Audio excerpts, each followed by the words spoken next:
The morning after his father's funeral, Daniel Carter woke to the sound of diesel pumps grinding through the quiet of his childhood street. He lay still for a moment, certain he was dreaming, because the only water near his father's house was the pond his grandfather had dug by hand back in 1958. When he pulled back the curtain, he saw her standing at the edge of it, a woman in a cream blazer with a clipboard pressed against her chest, directing two men in orange vests toward the water like a general sending troops into battle. She introduced herself as the president of the Homeowners Association, smiled the way people smile when they already know they have won, and announced that the pond was an unauthorized water feature that would be drained before sunset.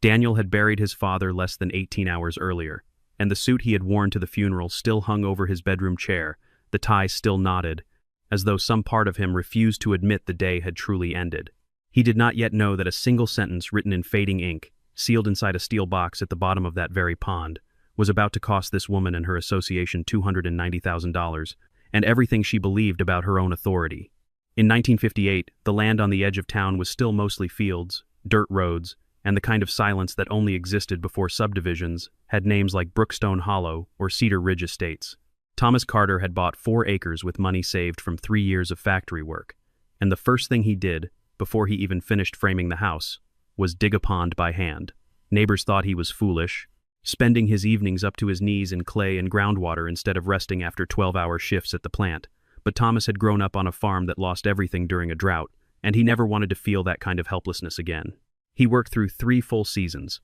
hauling out stone and root and stubborn clay, with a borrowed shovel and a wheelbarrow with one wobbling wheel, often working by lantern light after the sun went down because daylight belonged to his paying job. The pond filled slowly that first spring, fed by a natural spring beneath the property, and within 2 years, it had become the only reliable water source for half the block, during a drought that cracked the soil for 3 counties around. Farmers brought buckets down the dirt road in the early mornings before the heat set in. Children waded in during summer evenings while their mothers watched from lawn chairs set up on the grass, and on quiet nights, the whole street seemed to gather loosely near that water, drawn by something nobody quite had words for. Robert Carter, Thomas's son, grew up believing that water was not just a resource but a kind of promise, something his father had pulled out of the earth with nothing but stubbornness and a shovel. Robert spent his whole boyhood at the edge of that pond, learning to fish before he learned to ride a bicycle, planting willow saplings along the bank with his father on Saturday mornings, because Thomas insisted that roots held a place together the same way memory did.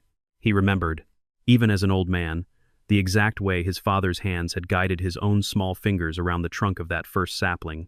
pressing the soil firm around its base, telling him that a tree planted properly would outlive every man who ever planted it.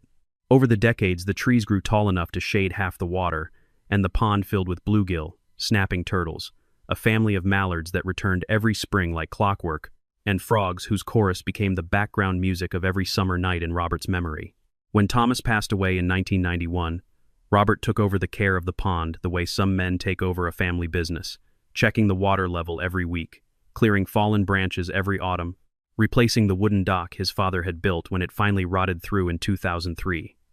The pond was never just water to him. It was the last living thing his father had touched with his own hands. And as long as it existed, some piece of Thomas Carter was still breathing in the world, still present in every ripple and every frog song drifting through an open window at dusk.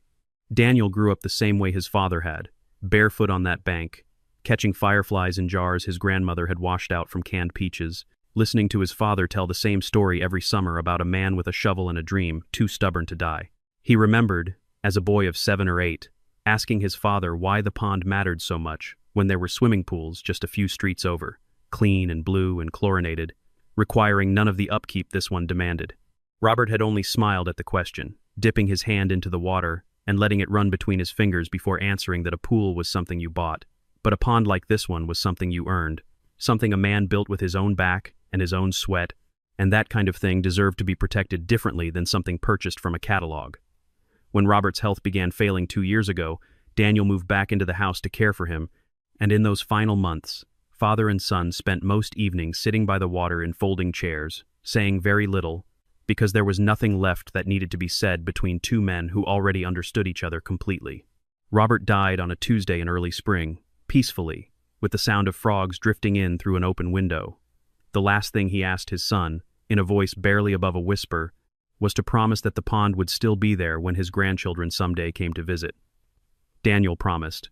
He had no idea in that moment just how soon and how violently that promise would be tested. Karen Whitfield had been president of the Cedar Hollow Homeowners Association for almost 6 years, and in that time she had transformed herself into something between a city planner and a self-appointed queen of suburban order. She was somewhere in her late 40s, always dressed as though a magazine photographer might appear at any moment, and she carried a binder of association bylaws the way other people carried family photographs. Thick with tabbed sections and highlighted clauses she had practically memorized. Karen believed, with the kind of conviction that brooks no disagreement, that a neighborhood's value was measured entirely by its uniformity, that mismatched mailboxes were a moral failing, and that anything resembling wilderness was a threat to be managed rather than a gift to be kept. Under her leadership, the association had issued written warnings over basketball hoops left out overnight, garden gnomes deemed inappropriate for the neighborhood's stated aesthetic, and one particularly memorable dispute over a tomato plant that had grown several inches taller than her personal comfort allowed.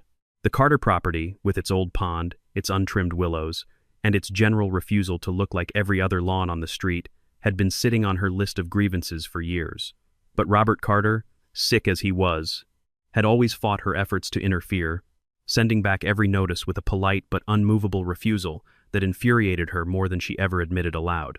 Within 2 weeks of Robert's funeral, Karen called an emergency session of the association board and proposed what she called a beautification initiative, though everyone in the room understood it was really about one specific piece of property. She stood at the front of a borrowed conference room and explained that the pond on the Carter land lowered surrounding property values, attracted mosquitoes, violated a newly passed restriction on unauthorized water features, and clashed with what she described as the community's modern landscaping vision. She had brought printed comparisons of other neighborhoods, glossy photographs of trimmed hedges and symmetrical flower beds, holding them up like evidence in a courtroom even though no one in the room had asked for proof. None of this was technically false, and none of it was the real reason either.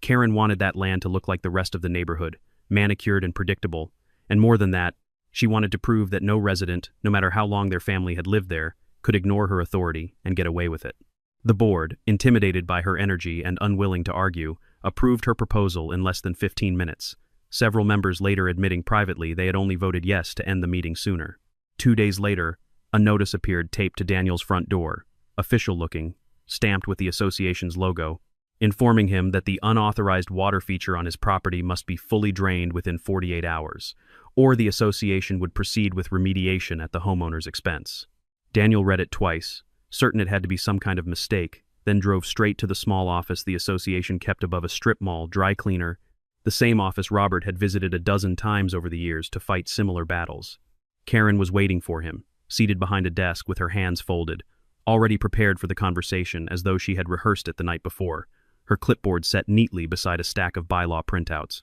He explained that the pond had existed since 1958, decades before the Homeowners Association had even been founded, that it held sentimental and ecological value, that his father had died only weeks earlier, and the timing alone was unconscionable. Karen listened with practiced patience, nodding occasionally in a way that felt rehearsed rather than sympathetic, then told him that grief was not a legal exemption from community standards, and that the notice would stand. The drainage crew, she informed him, was already scheduled, and there would be no extension, no exception, and frankly, in her opinion, no reason for further discussion. Daniel left that office with his hands shaking, not from fear, but from the particular kind of fury that comes from watching someone weaponize politeness. He spent the next 2 days trying everything he could think of, calling a lawyer who told him these association disputes could take months to resolve through formal channels, calling the local news station, which never returned his message, and going door to door along his street asking neighbors to sign a petition opposing the drainage. Almost everyone he spoke to expressed quiet sympathy. Several even admitted the pond was the nicest thing left on the block, but not a single one would put their name on paper. One woman in her 60s closed the door so quickly, Daniel barely got 3 sentences out, whispering through the gap that she could not afford to be on Karen's bad side with a home sale pending. Another man, a contractor named Greg who had once borrowed tools from Robert without ever returning them, simply shook his head and said he had 2 kids and could not risk a fight with the association over somebody else's water feature. Fear, it turned out, traveled faster through that neighborhood than any drought ever had, and by the second evening Daniel had collected exactly 0 signatures and an aching sense that he was entirely alone in this. The morning of the deadline arrived with the kind of bright, indifferent sunshine that seemed almost cruel given what was about to happen. 2 flatbed trucks pulled into the driveway just after 7, hauling industrial pumps and coils of thick orange hose, followed by Karen's silver sedan parked at a careful distance, as though she wanted credit without getting her shoes muddy. Daniel stood on the porch in his father's old work jacket, watching strangers in safety vests unload equipment onto land his grandfather had cleared by hand 68 years earlier, and felt something in his chest crack open in a way grief alone had not managed to do. An elderly neighbor named Walter Higgins, who had lived 2 houses down since the 1970s, shuffled over to stand beside him, placing one weathered hand briefly on Daniel's shoulder before speaking in a low voice that seemed to carry decades of buried worry inside it. "Your father warned me this day would come," Walter said, staring at the pumps rather than at Daniel. "He used to say Karen Whitfield would drain that water the second he wasn't around to stop her. I told him he was being paranoid. Guess he knew people better than I did." Daniel asked him what else his father might have said, searching Walter's weathered face for some thread of information that could help, but the old man only shook his head slowly and admitted Robert had never explained further, only that he had once mentioned something about a box buried near the dock, something he intended to deal with someday when he had the time and the strength. Walter apologized for not remembering more, his voice thick with the kind of guilt that comes from realizing too late that a conversation mattered more than you understood at the time, and he confessed that he had assumed it was simply an old man's rambling, the kind of half-remembered thing elderly neighbors say to fill a quiet afternoon. Daniel thanked him anyway, his mind already racing toward the dock, toward the loose boards near its base that his father had repaired just last summer, for reasons he never fully explained. There was no time to investigate now. The pumps were already roaring to life, and the first ribbons of water had begun pulling away from the bank like blood draining from a wound. The draining took almost 6 hours from start to finish, and every single minute of it felt to Daniel like watching his father die a second time. The water level dropped in slow, visible increments, exposing first the smooth stones along the shallow edges, then the tangled roots of the willow trees his grandfather had planted, then long stretches of dark, oxygen-starved mud that had not seen open air in nearly 70 years. Fish thrashed in the shrinking pools, gasping against currents too thin to carry them, and Daniel found himself wading in twice, soaking his jeans to the knee, scooping bluegill and a single panicked snapping turtle into buckets to carry to the creek a half-mile down the road, his arms burning with effort by the third trip. The mallards that had nested along the bank every spring since before Daniel was born circled overhead in confused, frantic loops before finally giving up and flying south, away from the only home they had ever known, their calls fading into the distance like something being mourned. By early afternoon, the willow trees along the shoreline had begun to visibly droop, their roots suddenly exposed to dry air after decades of constant moisture, and Daniel understood with sick certainty that some of them would not survive the week. Neighbors gathered at a careful distance, the way people gather to watch a house fire, some recording the scene on their phones, most simply standing in uncomfortable silence as though witnessing something they knew was wrong but had agreed beforehand not to name out loud. Karen, meanwhile, walked the perimeter of the draining pond with the satisfied energy of someone overseeing a renovation rather than a death, occasionally pausing to take photographs of the exposed mudflats, nodding approvingly at the crew as though they were restoring the land rather than stripping it bare. She checked her watch twice an hour, as though timing the destruction against some invisible schedule only she could see,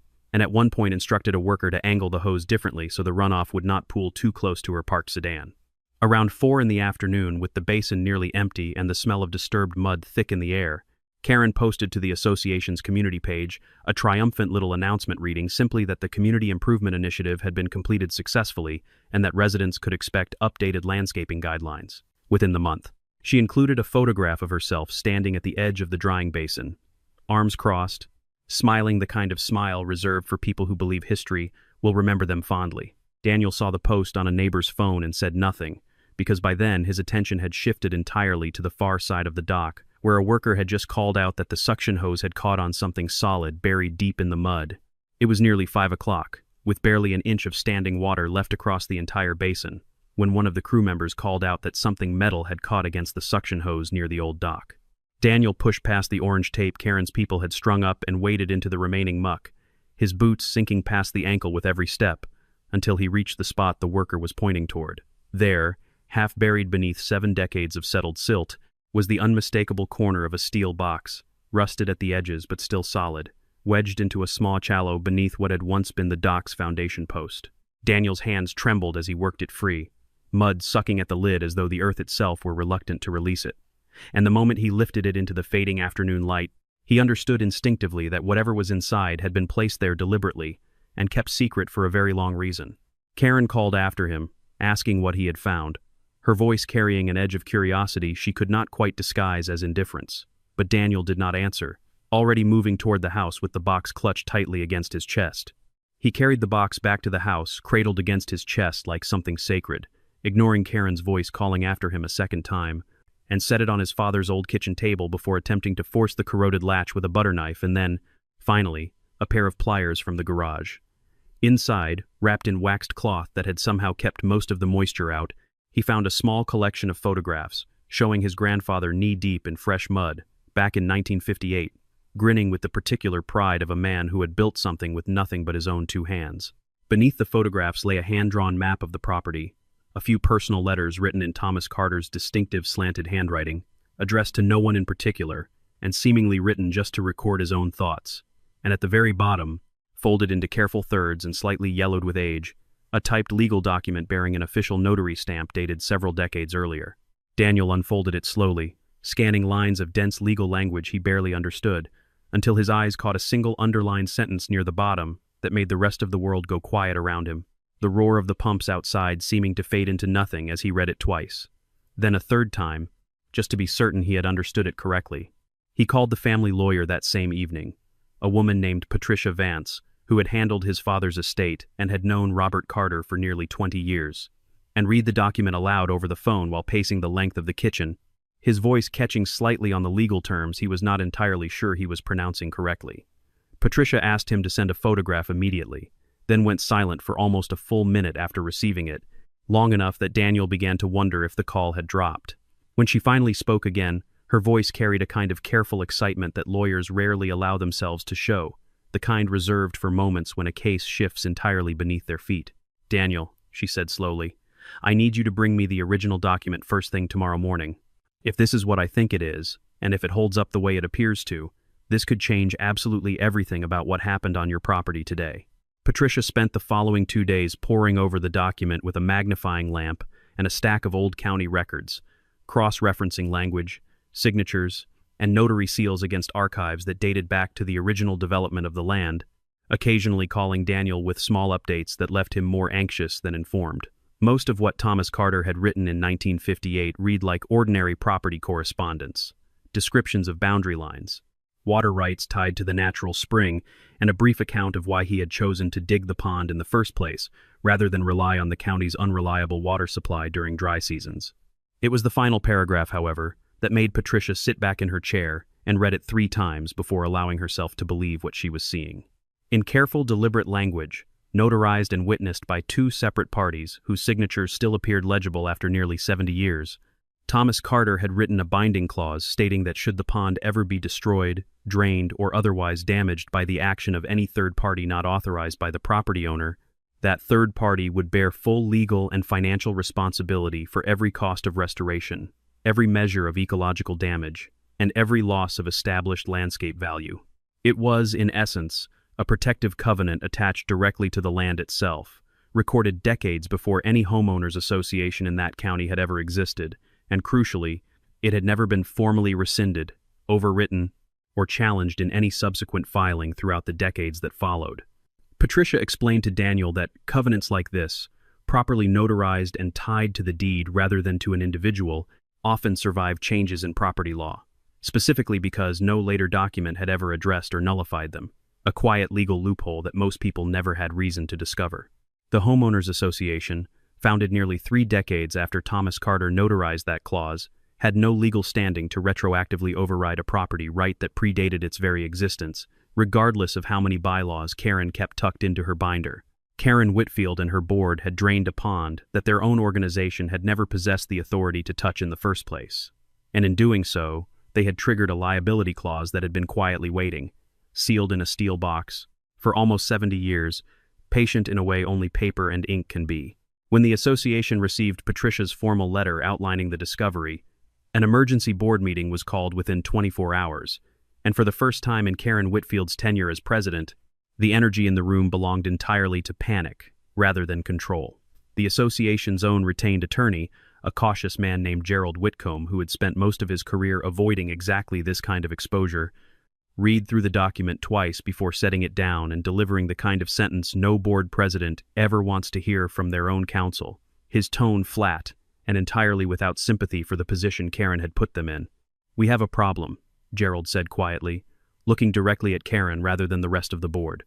"An actual, serious, expensive problem." Karen's first instinct was denial, insisting the document had to be forged or outdated, that no one had verified its authenticity, that the pond itself had likely been an illegal feature all along, and therefore any protective clause attached to it would be meaningless. She paced the small conference room as she spoke, gesturing sharply, her voice rising in a way that made several board members visibly uncomfortable in their seats. When Patricia's office produced certified county records confirming the original 1958 notarization, signatures matched against archive deeds, Karen shifted tactics entirely, arguing instead that the association's bylaws superseded any old personal agreement regardless of its age, since the community's modern governing documents were, in her words, the only rules that mattered now. Gerald gently but firmly explained that homeowners associations could not apply their authority retroactively to override property rights established before the association's own incorporation, a basic principle of property law that should have been obvious to anyone who had bothered to research the property before sending a drainage crew onto it. Karen's face, several board members later admitted privately, had gone the color of old paper, and for the first time since any of them had known her, she had nothing left to say. Over the following weeks, as word of the discovery spread quietly through the neighborhood, something shifted in the way residents spoke about Karen Whitfield. The same people who had refused to sign Daniel's petition out of fear now found themselves whispering in driveways and at mailboxes, sharing stories of small grievances they had swallowed for years rather than risk her wrath, fines for unapproved paint colors, warnings about lawn ornaments, a particularly cruel campaign against a widow who had let her rose bushes grow slightly past the approved height. None of it had mattered enough on its own to challenge her, but now, with the association facing genuine legal exposure because of her decisions, residents who had stayed silent for years began to find their voices, gathering in small groups to compare notes on years of quiet resentment.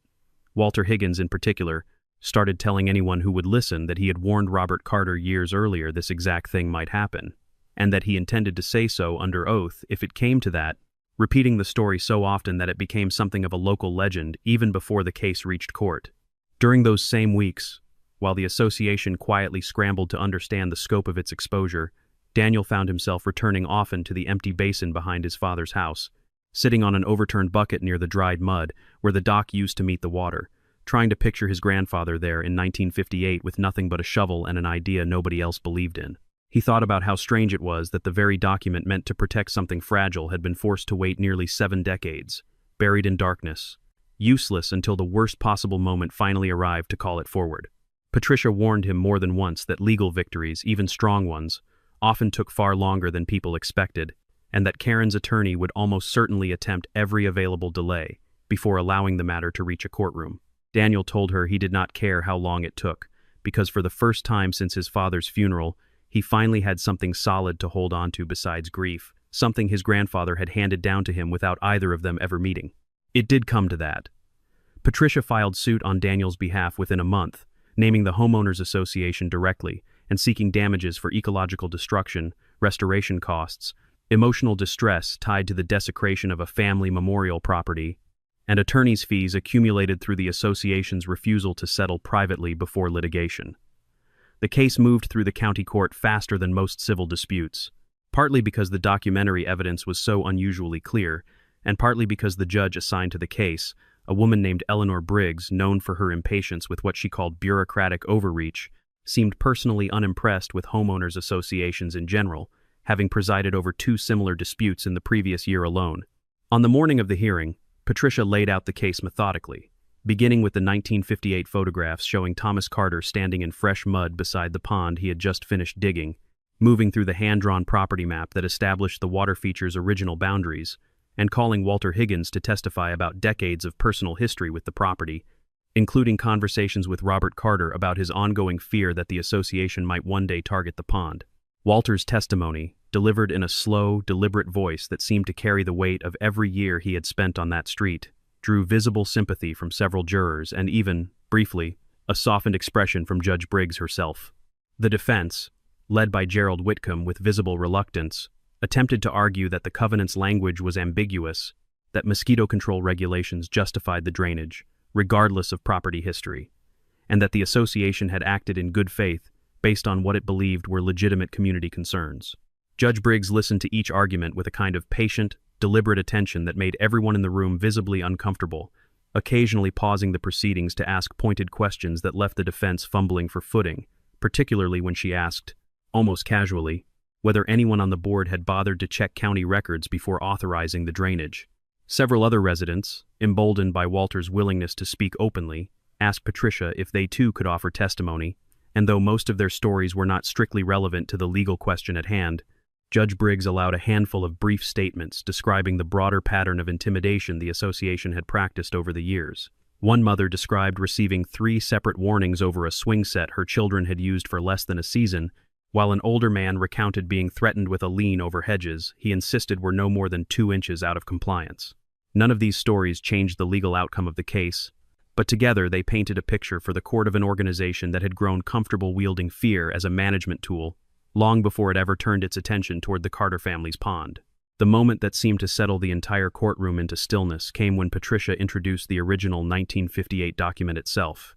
The steel box's contents laid out in a clear evidence sleeve, and read the underlined clause aloud word for word, her voice steady and unhurried, allowing every syllable to land fully in the silent room. Judge Briggs took the document into her own hands afterward, reading it slowly and silently for what felt like an unreasonably long time, while the only sound in the room was the faint hum of the ceiling fan overhead and the occasional shifting of someone in the gallery. When she finally looked up, her expression had hardened into something between disbelief and quiet anger, the particular look of a person who had just watched bureaucratic arrogance run directly into a wall of plain, undeniable fact. Karen sat at the defense table with her hands folded so tightly her knuckles had gone pale, no longer wearing the confident expression she had carried into Daniel's life 6 weeks earlier, her eyes fixed somewhere on the table in front of her rather than meeting anyone's gaze.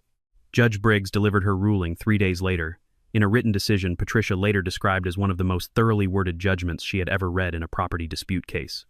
The court found that the 1958 covenant was valid, properly notarized, legally binding, and entirely unaffected by the later formation of the Homeowners Association, since no governing body could retroactively erase a property right established decades before its own existence. The association was ordered to pay the full cost of pond restoration, including replanting mature willow trees and reintroducing the fish and wildlife population that had been displaced, along with separate damages for the documented ecological harm caused by an unauthorized and unnecessary drainage. The court additionally awarded compensation for emotional distress given the unique circumstances surrounding Robert Carter's recent death and the property's documented status as a multi-generational family memorial site, and ordered the association to cover the entirety of Daniel's legal fees. When the final figures were calculated and combined, the total judgment against the Cedar Hollow Homeowners Association came to $290,000, a number that several board members later admitted they could barely say aloud without flinching. Patricia called him a week after the ruling to say that the association's insurance carrier had initially balked at covering the full judgment, arguing the drainage had been a deliberate act rather than an accident, which left the board personally exposed to a portion of the cost until a separate settlement was eventually reached between the association and its insurer.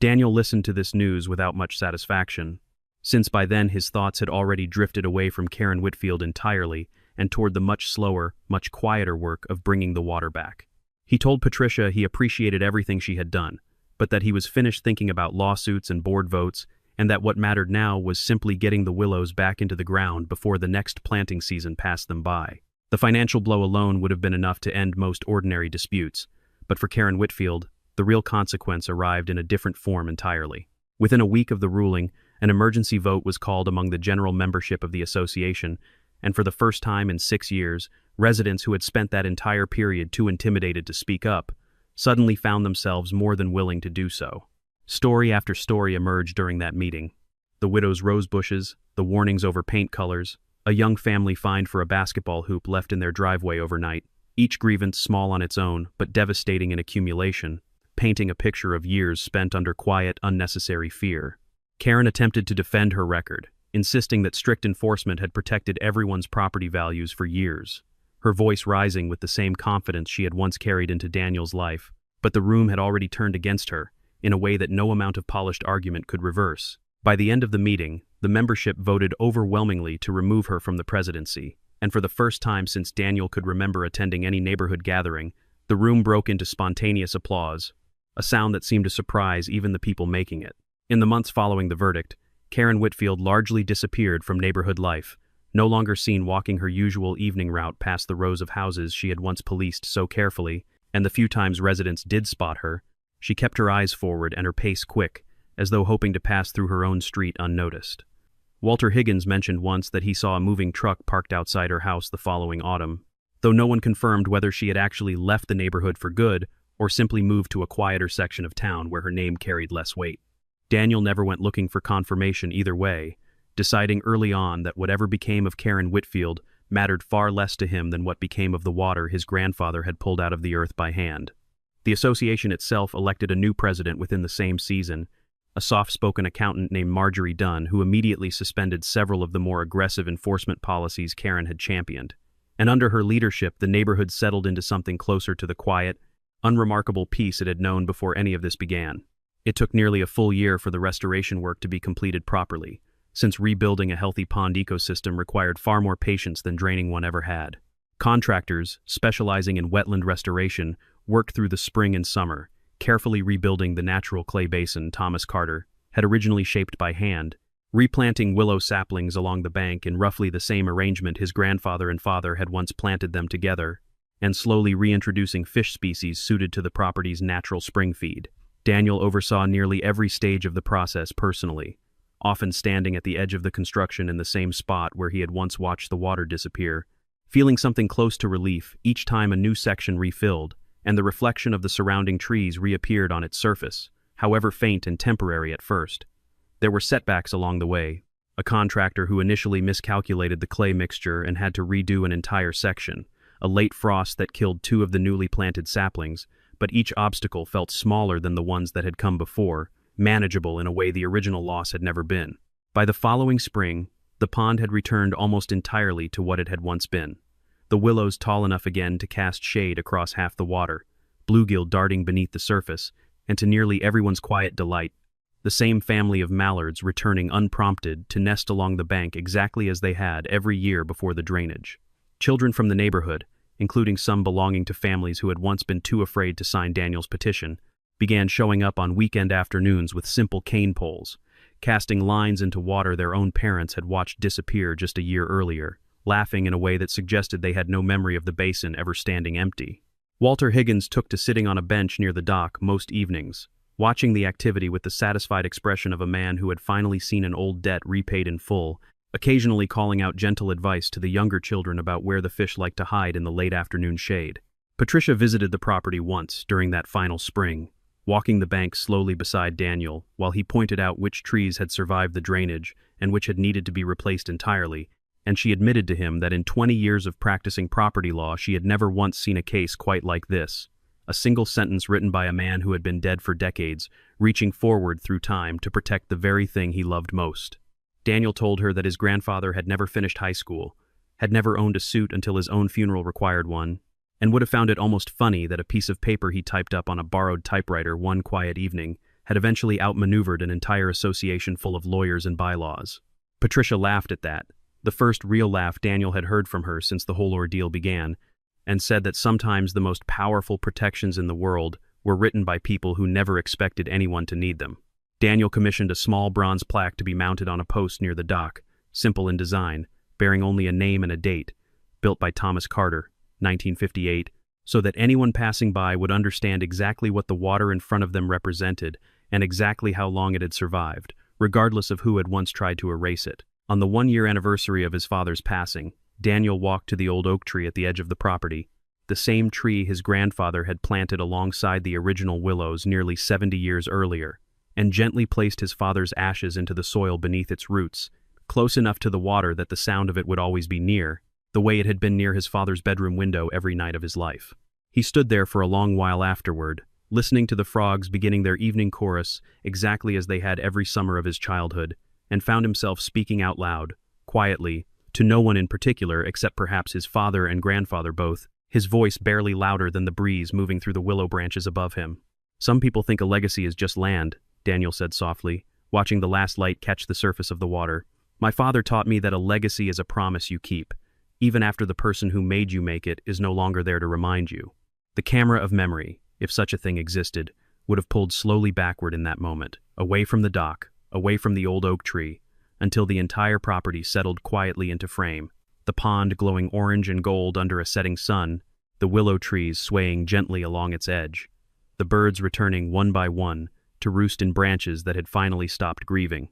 Somewhere beneath that water, sealed in earth that had been disturbed and restored, a promise made in 1958 had outlived its author by decades, had outlasted an entire homeowners association's worth of arrogance, and had ultimately proven, in the most literal legal terms possible, something that Thomas Carter likely understood the moment he first picked up his shovel all those years ago. Some things are worth more than property values, and some promises, once written down properly and sealed away with care, refuse to be forgotten, no matter how much time passes above them.